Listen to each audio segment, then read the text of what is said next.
Let's explore the distribution of time required to get an oil change at a 15-minute oil change facility. The distribution of oil change times typically follows a right-skewed distribution. This means that while most oil changes are completed around the advertised 15-minute mark, some take significantly longer, creating a tail extending to the right. Let's examine the factors that can affect the distribution of oil change times.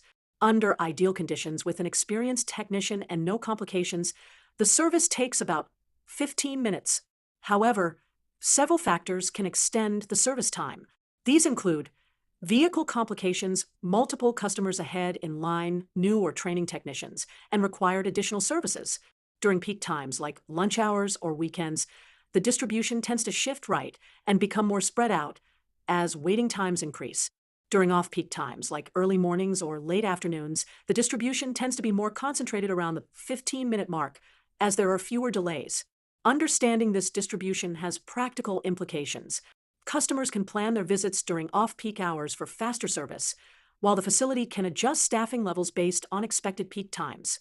The distribution of oil change times helps us understand service patterns and plan accordingly, benefiting both customers and service providers.